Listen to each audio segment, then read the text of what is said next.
have none other than Mr. Jah Wobble on the phone. He was in a band with Johnny Rotten back in the day. Are you there, Jah Wobble? I am. I'm here, mate. How are you? Hello, mate. Hey, wait. It didn't sound like, to be fair, I didn't. You don't sound like what I thought you was gonna sound like. What do you think I'm going to sound I like? thought he was going to sound like a big old Rastafarian fella. Yeah, man. Nah, it's all love, man. It'll kind of ching a little, you know? It's all love, man. It's all good, man. Just to let the viewers know a bit about you, was in a band with Johnny Rotten in the 70s and 80s, is that right? Yeah, I was on Crime Watch a lot of that time as well. So yeah, I was doing all sorts of stuff. Yeah. What was the band called? A lot of the stuff ran your little manor there, around Dalston, back in the day. Oh really? Yeah. Not too far from where we are. What was the band called? Public Image Limited. Public Image Limited. Yeah. I that's remember that. blinded. And you was a bass. You was a bass player, right? Yeah, that's it. And I invented punk rock, and then after Public Image, I invented world music. Wow.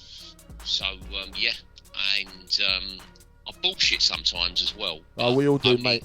Only occasionally, but yeah, no, I've done And done a few things, yeah. You wrote a book in 2009 called Memoirs of a Geezer. What was that about, John? Yeah, the title's a Mickey take of Memoirs of a Geisha. And, oh, okay, yep. Yeah, that was kind of my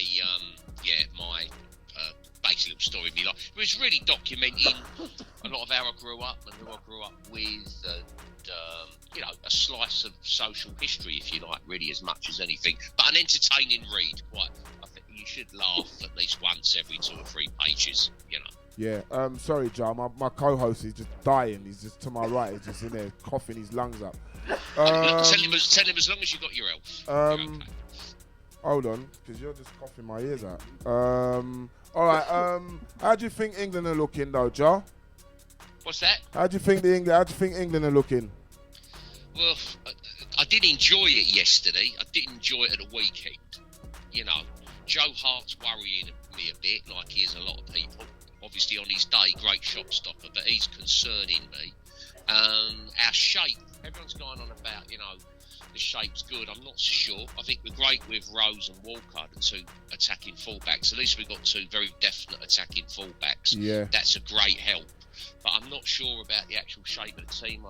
Do you know what worries me? It's a bit static, the passings, they're not pinging it around as quick as you'd like, Do you know what worries me? Anything that worries me about the team is our defence. Like, I think whenever we go out to play, we have to score 2 or 3 goals because we're going to concede 1 or 2. Do you know what I mean?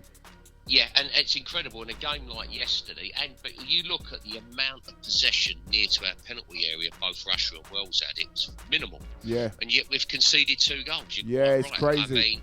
I think a lot of it's psychological. I actually obviously Smalling I rate. I do rate him. I think he's look at his stats. I would imagine his stats are very good with United this year. Cahill's a good player. Cahill's a very good defender. But I just want. It's like why are you both looking so nervous? There was an incident yesterday in the game where Cahill just kind of froze when he had the ball at his feet, and you're thinking, mate, you've got to clear your lines, or best get control of the ball and pass it to a teammate, and it concerns me a little bit, especially when you've got fullbacks bombing on. It's a recipe for disaster. But the guy that's protecting the defence, Dyer, I think he's doing a very good job. Very good player, Eric Dyer. Dyer's a good. So I see Dyer play a lot of times, and he's a good player. So, how far realistically do you think we can go? Well, it's like we've made such heavy work of these last 2 games, and you just think, oh my God, what'll happen when we play France or Germany? We're back to that. But I do think with this team, we've got the best squad we've had since probably the 90s, the 96 or something. I'd agree with that. And so I've got to be honest, mate. Hodgson, I think, was probably the right guy for the job 2 decades at the time. ago. Yeah. You know, either before Venables or after Venables, he probably would have been a good choice. I'm not so sure now with him. He doesn't inspire that much. It's all a bit parochial, really. I was asking. Could you imagine if you had someone like Bilic? This is what I was saying, because I was asking my co-host, can Roy Hodgson really go in there at half time and like really get stuck into them players? I don't think he can. Yeah, that's right. Do you know what I mean? And yeah, that's it. You know, and someone like Bilic has really got something about him, and passionate, isn't he? Yeah, someone like that. He knows England so well. His English is terrific. Yeah. And I just thought the other night, imagine Bilic managing this England team. Well, we can only dream, can't we? Yeah, that's it. But you never know. Let's see. You know, I mean, I suppose you know they're used to adapting to different managers. These players. I just find Hodgson is a little bit. I thought it was amazing yesterday. Yeah. He shouldn't have started with Sterling. Sterling's obviously not in form. We all said that. I'd be surprised if Sterling's turning it on in training, right, as well. We said that. So why be playing him? Yeah. You know, whereas you know, Sturridge apparently is on fire in training. Yeah. Obviously fancies the job. Sterling doesn't.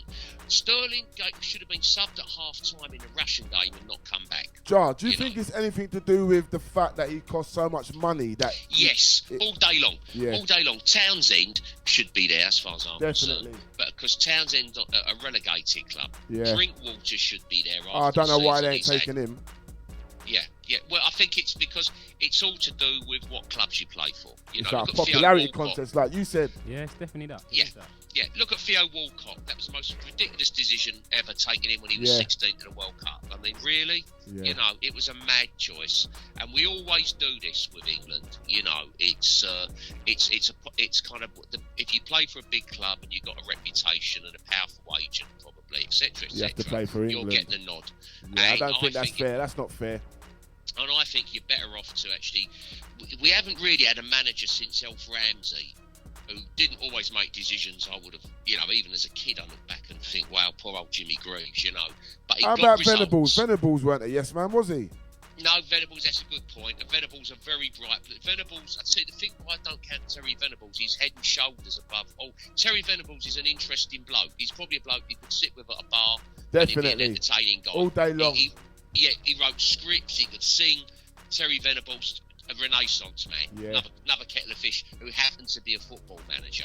Whereas I'm talking about these absolute dour kind of, you know, committed managers. Ramsey would sacrifice any individual for the cause. Would he? Ramsey sacrificed Jimmy Greaves in the World Cup final. He did. And they won it. And they won it, you know. And I think sometimes you need somebody who says, right, I know how I'm going to play. I know the system I want. The system and the team ethos is more important than the individual.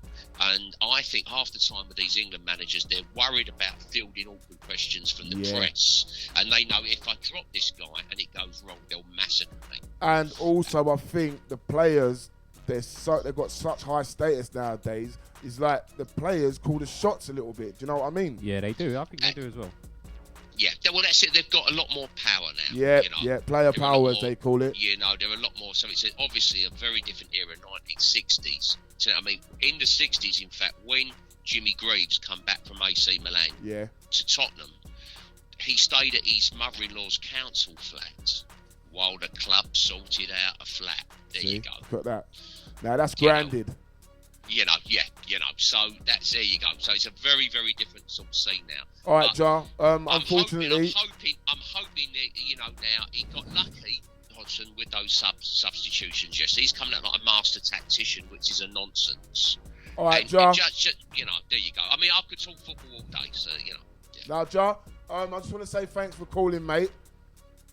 No problem. And it's very nice talking to you.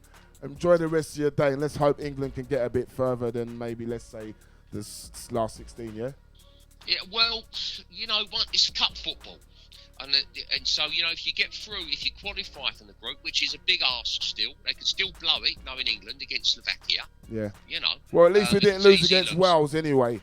Well, we're set up, and if once you get through, it's knockout football. Yeah. And once a team fancies to look at Leicester, if you get a team ethos, you never know. By the way, Lallana is looking. He's one that I wasn't sure about for England. He's looking good. Oh, he got subbed, he's doing the job there, that boy. All right, Jah. Anyway, we've got to go. Thank you, mate.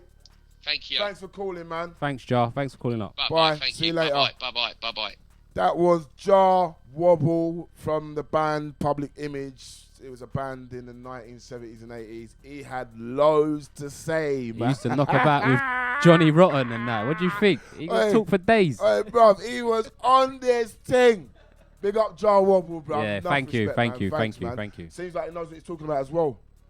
And it was, sorry, we've had to do a little substitution because the other fella, he was dying. Getting on my nerves. He's coughing in my ear, man. Every minute you see my face, bruv. Spreading Ebola around the studio. Around the place, man. Allow it, bruv, man. I'm only joking. That's my brother right there. Yeah, big up Jah Wobble.